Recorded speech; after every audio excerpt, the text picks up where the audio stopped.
그래비티가 굉장히 많이 들어가 있어요. 종교적인 코드가. 정말로 많이 들어가 있어요. 그냥 부활이라는 게 무엇인가를 시각화시켰다고 보시면 될 정도로 그러니까 종교 영화가 아니지만 대놓고 이 영화를 제대로 이해하려면 라이언이 놓여있는 처지, 라이언의 심리 상태를 이해를 해야 되고 메시란 캐릭터가 누구를 상징하는지를 보셔야 됩니다.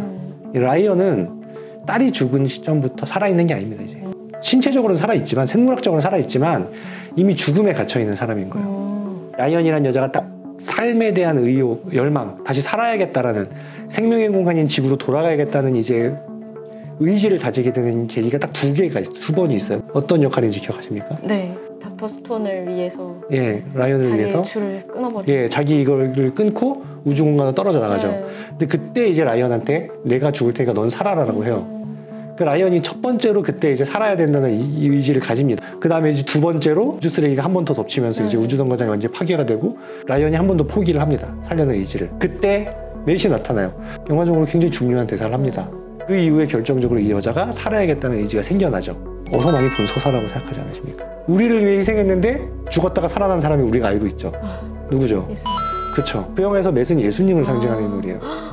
재밌는 코드를 보실 수가 있는데 라이언이 다시 태어나는 장면들이 그 영상적으로도 굉장히 많이 드러나는데 영화의 중간 기점이 되는 장면이 있어요. 그래서 상징적으로 주인공이 우주정거장으로 귀환에 성공한 다음에 우주복을 벗고 그 무중력 상태가 둥둥 뜰 거 아니에요? 네네. 우주정거장 한가운데 몸을 움츠린 라이언이 이렇게 쫙 공중에 떠서 잠깐 가만히 있는 장면이 있어요. 그래비티 영화를 상징하는 장면 중에 하나입니다.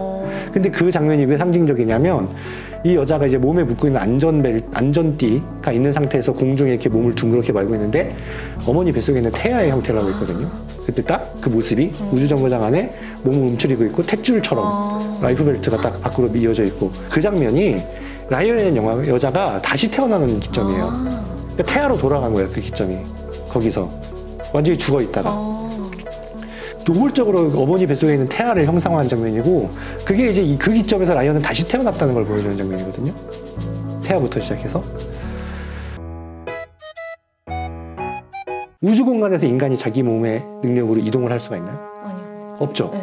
우주정거장 안에 있을 때는 이제 주변에 있는 물건을 잡고 이런 식으로 벽을 잡고 이렇게 옮길 수 있지만 영화 전체를 보면 우주정거장 내에 있는 장면이 몇 장면 안 되거든요. 거의 대부분이 우주 밖에서 유영을 하는 장면으로 나와요. 네네. 그래서 초반에는 우주복에 붙어 있는 제트팩으로 이동을 하다가 나중에 그게 다 떨어진 다음에 호화기를 이제 써가지고 이동하는 장면도 나오잖아요.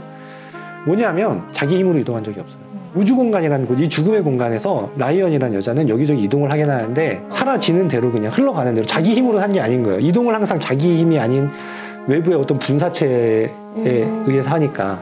그런데 이제 유일하게 자기 힘으로 움직이는 장면이 영화 마지막 장면이죠. 바다에 빠지잖아요. 네. 귀환선에서 문을 열고 나와서 우주복을 벗고 바다를 헤엄쳐가지고 물가로 온 다음에 자기 발로 일어나서 걸어가는 장면이 영화 마지막 장면이에요. 이 평생 죽음의 공간에서 흘러가는 대로 살던 사람이 생명의 공간으로 돌아와서 이제 자기 발로 다시 걷는 거거든요. 자기 인생을 다시 사는 거죠. 부활한 거예요, 그게. 그러니까 그런 흐름으로 이 영화를 볼 수가 있어요. 딸의 죽음을 계기로 완전히 죽음의 지배를 받으면서 생물학적으로는 살았지만 완전히 죽은 상태로 있던 여인이 남자를 만나고 그 남자의 희생, 그런 것들을 통해서 삶의 의지를 다시 얻고 생명의 공간으로 되돌아와서 자기 인생을 다시 시작하는 그런 이야기라고 볼 수가 있어요. 저는 아주 영화를 잘못 봤어요. 아니 사실 이런 시각으로 보신 분들이 별로 없을 겁니다. 그 영화를. 서방권 감독들이 찍은 영화들을 보면 의외로 신앙적인 코드들이 의식적으로 무의식적으로 많이 들어간 영화들이 많이 있고 특히 이제 가톨릭적인 관점으로 봤을 때 좀 더 이해가 깊어지는 부분들이 굉장히 많이 있거든요. 그래서 어느 영화를 보시든 그런 부분을 좀 한번 포커스를 맞춰보셨으면 앞으로는 좋지 좀 않을까. 다르게 봐야겠어요.